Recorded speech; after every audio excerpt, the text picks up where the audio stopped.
You're listening to Rabbi Aryeh Wolbe, Director of Torch, the Torah Outreach Resource Center of Houston. This is the Jewish Inspiration Podcast. We left off last week. Menuchat Hanefesh means equanimity, having a peace of mind. Now, last week we started talking about the importance of equanimity as a tool as a result of emunah. When a person has proper faith, they're going to have a calmer demeanor. They'll be more relaxed. Okay, today I want to talk about it from the opposite. If we have equanimity, we have a lot of good things coming to us in our lives. Okay, and that's what I want to talk about today. Our sages tell us that one should not allow their spirit to rush to anger. All right, a person should be careful that they should not rush to anger. So what do you need in order not to rush? You need to have a little bit of equanimity. You need to have a little bit of calmness in your life. All right, I want to share with you the Ramchal. The Ramchal is the book we learn every Monday night at Musar Mondays.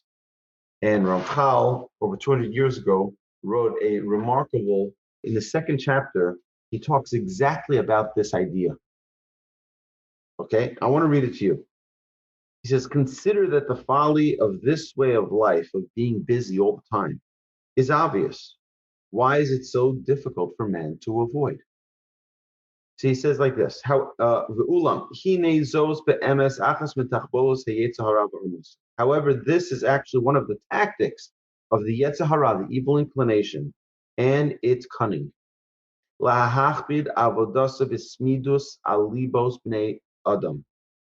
To burden people's minds constantly with toil.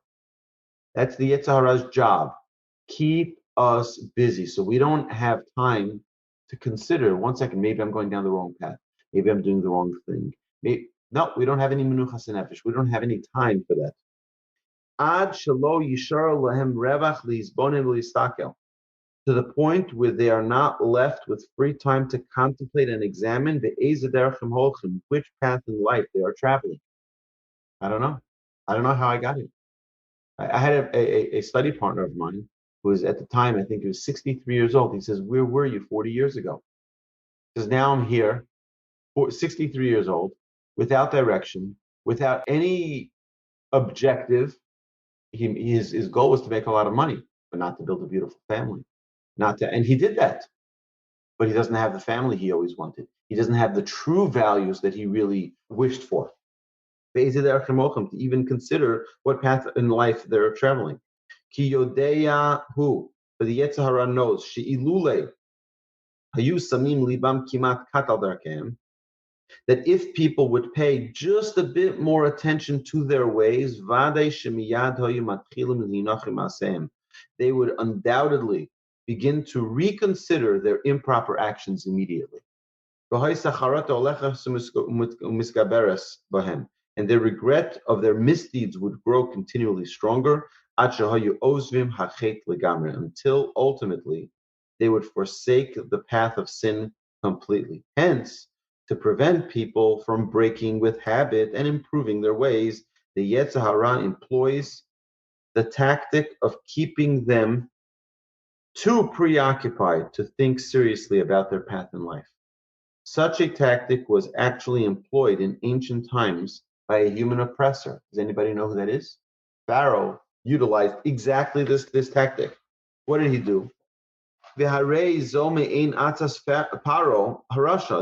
is similar to the plan of Pharaoh, the wicked king of Egypt. He said when Moses and Aaron appeared before him to petition for the release of the Israelites, let their work be even heavier upon the men, and let them not pay attention to false words. For Pharaoh intended not to leave the Israelites any free time at all.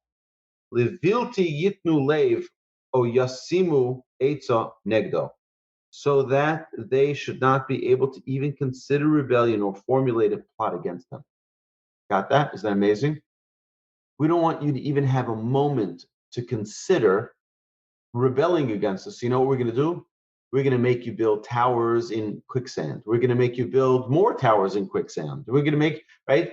just so that you are endlessly, imagine 210 years of almost 3 million people working for free. All you have to give them is bread and water and whip them to death, right? Till they work and do what you need them to do. Free labor. Imagine every bridge will be built already. How long does it take to build bridges? Free labor. You don't have any unions. Get to work 24 hours a day. Let's go. Just don't even give them a moment off, because you give them, they're going to figure out a way to rebel. For Pharaoh intended not to leave the Israelites with any free time at all, so that they should not be able to consider rebellion and formulate a plot against him. Rather, he endeavored to divert their minds from any contemplation or peace of mind or equanimity that we're talking about of such matters. Through the pressure of constant, unremitting labor. So too is it's precisely the strategy of the Yetzer Hara, mamash al bnei adam, that he employs upon people. For the Yetzer Hara is a great warrior, experienced in cunning and trickery. And it is impossible to escape the Yetzer Hara, except through wisdom and great foresight. This is the Ramchal. He told us this idea 200 years ago. The Ramchal knew that having a phone, I'll tell you, there's an amazing thing, and we're going to elaborate on this a little bit later. But they did a research on how Fortune 500 company executives, how do they maintain productivity? How do they maintain productivity? And it is unbelievable. Do you know that the majority of them wake up very early in the morning and they don't look at their phones, they don't look at their tablets, they don't look at their computers. They'll listen to an inspiring podcast. They'll get on the treadmill. They'll go swimming. They'll do things to clear their mind. And many of them indicated in interviews that they don't look at their phone till 10, 11 o'clock in the morning, so that they can get their agenda done, and then they can start responding to other people's agendas. If you ever notice, what happens on our phones, what we get, all these different messages and notifications, and what is that? That's your agenda, or is that someone else's agenda? Usually that's someone else's agenda.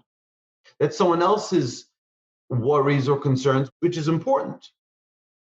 But if you're only going to be worried about that, if you're only going to be busy with that, you're not going to have time for yourself. It is such an important thing. If we want to attain this great trait of equanimity, what we need is to take time that is uninterrupted, whether that be a vacation once in a while, that's great. But we need to have it on a daily basis. We need to have it on a weekly basis. Now, on a weekly basis, we have Shabbos. That's the gift of Shabbos. Shabbos is a time to just completely refresh. But every day we need to have time which is uninterrupted, which is time we can just ponder great thoughts. Time that we have uninterrupted, that we can think, am I even doing what I want to be doing? Am I happy? Am I feeling fulfilled? Am I accomplishing what I set out to accomplish? If we don't put a time aside to have without interruption, then we'll just be robots. We'll be robots. And this is what Pharaoh wanted. What Pharaoh wanted of the Jewish people in Egypt, don't give them time to think. Because the minute the Jewish people have time to think, they're going to plan a rebellion. And we can't afford the Jewish people to take us over, to win us. That is what we're talking about here, is having a certain peace of mind, a calmness that overcomes a person, that a person can say, you know something? I've thought this through. I know my objectives. I know my goals. And now I'm moving forward. And that's what we need to be busy with. We need to be busy with finding a way every single day to just have time for ourselves. Okay? Very, very important. We mentioned last week something called hisbonenus, which is the time that people, particularly of Hasidic cultures, that they go into a forest or they go someplace quiet and they just isolate for an hour, 20 minutes, however much time you can for it to be effective and enjoyable. That is a very good custom for people to do.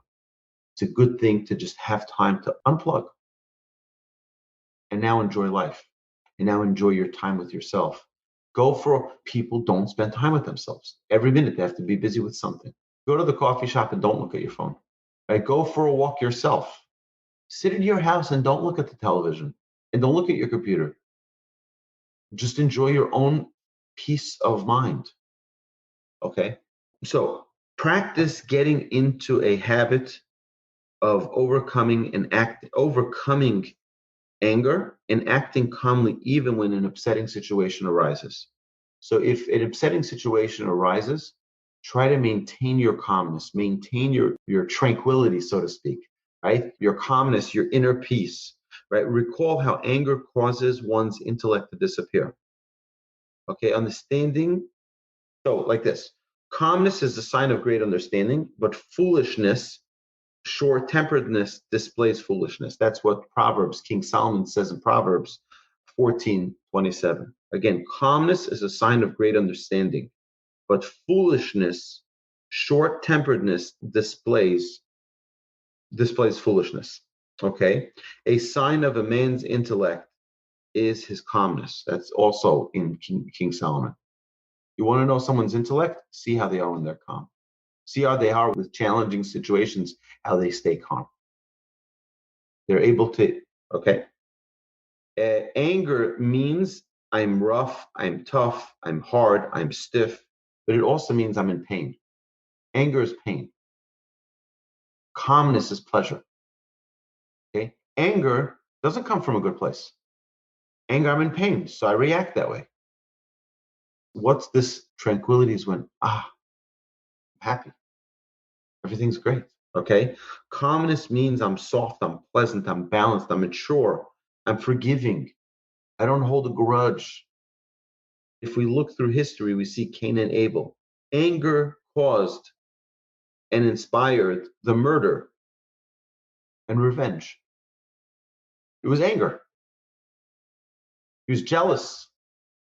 Right? So one bad trait led to another bad trait, led to another bad trait. And before you know it, his brother's dead.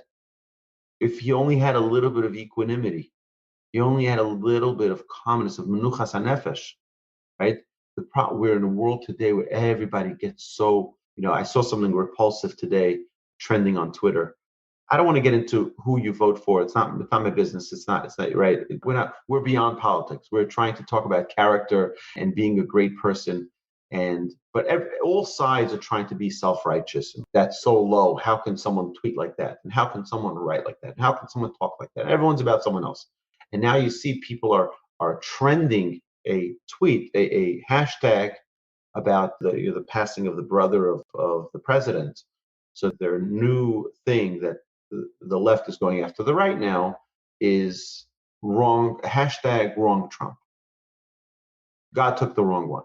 Isn't this the same people who are saying constantly that we have to hold a higher standard, we have to act morally, we have to act with dignity, we have to act with respect, we have to act, and suddenly when it pleases people, and to me, I'm an independent, so I stand in the middle of the road and I look, right, and I decide case by case. But I voted this way, and I voted that way. But the idea here is that the self-righteousness that people always cling to shows its true colors when it's not real. When it's not real and someone is triggered, suddenly, I can say anything I want because I hate this person or I love that person and everything they do is fine. So we have to be very, very, very careful. It really is so people are angry, so it doesn't make any sense. We see with Yaakov and Esau, it really is an amazing story of Jacob and his brother Esau. It's Yaakov was the younger brother. He was born second. The older brother was Esau.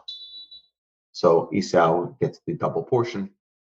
But Esau was dedicated to a life of materialism. So Jacob, who was dedicated to a life of spirituality, says, I want to connect to God. I want to be holier and spiritual. You want physical. So when Esav asked him for the soup, he says, "Oh, you want the physical? Give me the spiritual. I'll give you the physical, but I'll take the spiritual." Right? What is the spiritual? I want the blessing.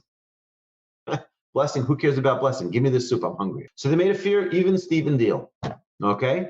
They made a deal, and he gets his physical, he gets his spiritual. Comes years, and then Esau gets upset that he stole his blessing. What are you getting upset? You made a deal. Oh, you don't like the deal. Okay, so you shouldn't have made the deal, but you made the deal. Okay? So now he's angry at his brother. He wants to kill him. They meet 21 years later, 22 years later, and now he's about to meet his brother. What would you do if you knew that your sibling was so angry at you they wanted to kill you and you're about to meet them? What does Jacob do? He prepares in three ways.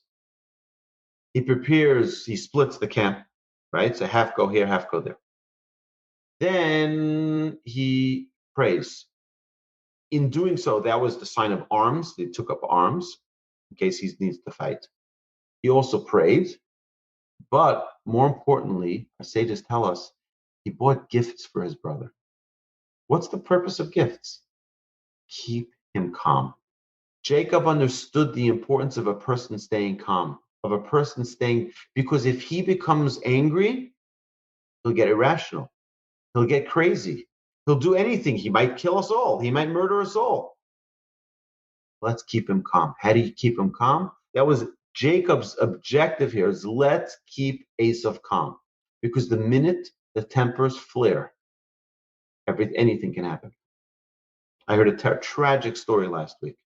A group of young 20-year-olds were on a beach, and they got into a fight with another group.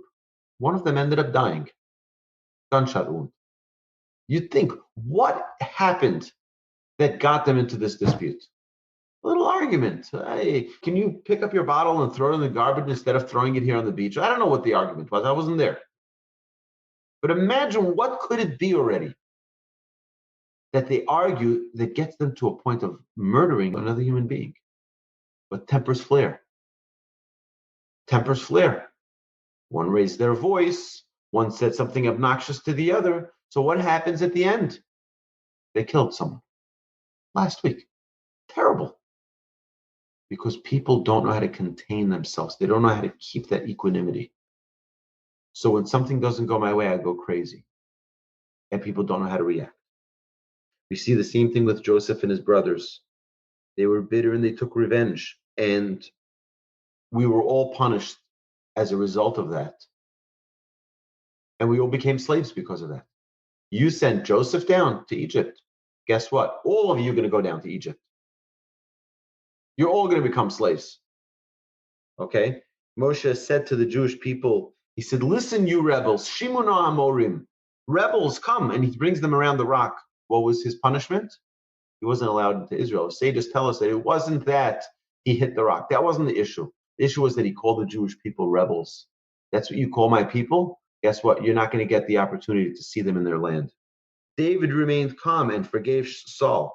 King Solomon says, a wise person loves the person who critiques him. A wise person loves someone who critiques him. Why?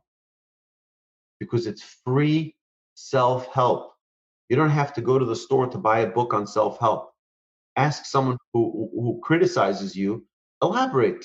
Tell me a little bit more. You said that I'm selfish. You said that I'm whatever it is that you said. Guess what? I want to hear more.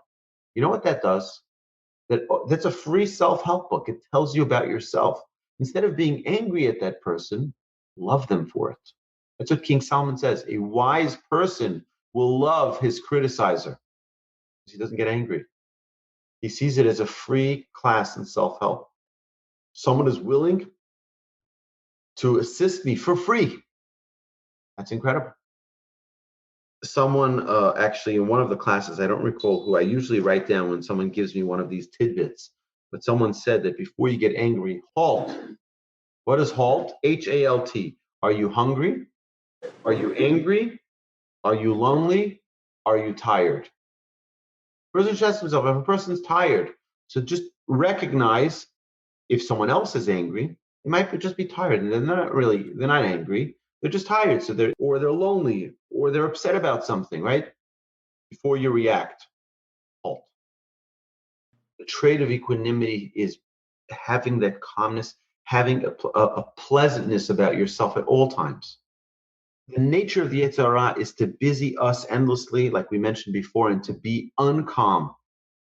Being too busy is regarded by our sages as an illness.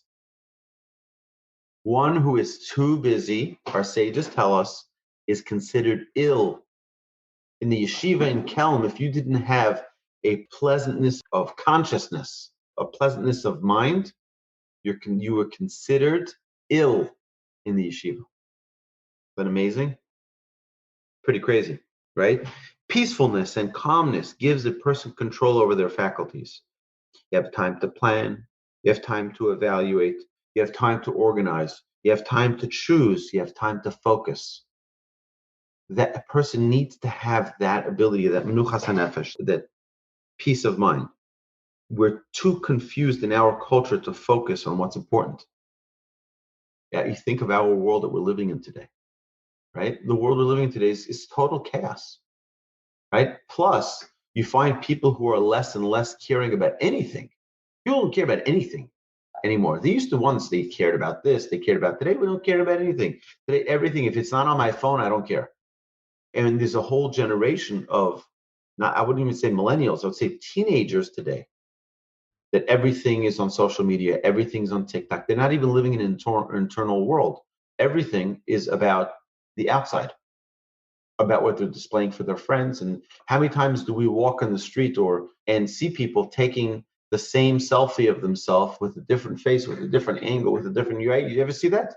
Right? I saw it in New York, right? You see a person standing there in the same place for 20 minutes taking pictures of themselves, which one, and then they're going to have to pick through on their phone which one is the best one. And that's the one they're going to post, right? It's like they're living in a world which is all display for everyone else without living with an internal world. It's a very terrible thing. Because what do you want? I don't know. What does everybody else want? I'll do what everyone else wants. Instead of knowing what you want, it's a very big challenge that I believe our generation, our children, are going to face if they continue on this trend. Some people it's funny because my father tells me, he says, thank God I raised my children before technology like this was out. He says, thank God. He says, I got you out before the smartphones hit the market. It's like, which is obviously funny, but thank you very much. I have the children growing up in this generation. And by the way, you should just know that's one of the things that I explain to my children, that those who do have phones, my older children do, and my younger children, I told them I made that mistake already. I'm not giving you phones. I'm sorry. You can use my phone when you need it. You can use my wife's phone when you need it, or mommy's phone, right? But you cannot have your own. I see that it's not healthy. It really is not healthy. So when you're older, you can make your own decisions. But while you're under my roof, I'm going to set certain rules. But even those who do have, I put on their phones, and this is mandatory for them to have a phone, not only filters, but a controlling device where I can control when it's on, when it's off. I can turn my kids' phones off. If you want to see them come here in 2 minutes, not even, right? I'll turn off their phones and it's locked. There's nothing they can do to unlock it. There's no hack for it. There's no way for them to get out of it. And the idea is that kids today get too immersed in it, and there needs to be a way for them to get out of it. And sometimes they need help getting out of it. And that's why it's there, right? It's not only to call them to the dinner table. That works very well as well. But they have a job that they need to do. They have a task that they need to do. And they get carried away because now their friend is, you know what? Turn it off. And us as adults, sometimes we need to we need to harness that power of being able to just turn things off so that we can focus on what's really important. Some people get completely discombobulated with any slight change in their life, something that's unexpected, something that's right, it's out of their control. We need to practice our musar of a calmness and steadiness, even when circumstances change. Something changes on you, it's okay. You get the typical classic example is someone's going to the airport and they get a text message from the airline that their flight was delayed. Right? What do? People go crazy, right? And relax. It's okay. It's not the end of the world. Now, Understandably, people are heading to a wedding and people are going to a bar mitzvah or people are going wherever. They're going on vacation. They don't want it to be cut short. I understand these things happen. But the idea is if a person is able to maintain a sense of calmness, then they don't bounce off the wall and they don't go crazy. They're able to absorb the things that happen that are not according to schedule. It's fine. Okay? Calmness and peacefulness are important and necessary for applying any change in our lives. If you want to change, you have any habit, any character trait that you want to modify or adjust, there's only one way you can do it, is if you have this trait of equanimity, of balance, of peacefulness, right? In the military, what do they train you in the military? To stay focused. Stay focused, stay calm. You have to know what your objectives are. Even while dodging bullets, you've got to stay focused. You don't go, oh, forget it, I'm out of here, right? That would be a lack of equanimity. Can't do that. Under pressure, you got to learn how to deal with under pressure situations. People in a car accident, right? There are different ways people react. Hopefully, Hashem should protect us. We should never have any type of incident or accident. But if someone is, some people go crazy. It's my car. What's wrong with you? Why don't you look where you're driving? Put your phone down. You've seen many different ways people react to an accident. Calmness. Calmness. Okay? Now, we spoke I think we spoke about order previously, the trait of order, of Seder. And it's important to note that when someone has the trait of order, it's easier to have equanimity. So a lot of these traits are built one on another. That if you want to get to a certain stage, you have to have certain foundations laid. Like you can't build the roof of the house without having the walls. And you can't have the walls if you don't have the foundation. Each one needs to be built layer on layer. And if you don't have order, it's very difficult to get to equanimity. Okay? It says, the Talmud says, Yilamid Adam is no, a person should always teach his child a trade, Nikia, one that is clean, the Kala, and one that is easy for him, the Yispalel Lemisha Osha Shalom. You should pray to he who all wealth is in his hands. So, one second. The Talmud is telling us what is obligated on the father. Teach him a trade. Teach him a trade that is clean. Clean meaning that is honest. Should teach him a trade that is not going to dirty his life. And then it says, okay, and pray to the one. What does prayer have to do with it? I teach him a job and that's it. Because prayer is the element that's most important. Great for you to teach him a good trade, a good business. Great. Train him, send him to school, get him educated, that's great. But if you don't have the element of prayer, which means that you're ready to let go and accept Hashem's, how many people do we know that are doctors and lawyers and accountants and don't have livelihoods? And how many people do we know that didn't finish high school that do have livelihoods? Very good ones, like Michael Dell, right? You think of Michael Dell, never finished school, dropped out of college.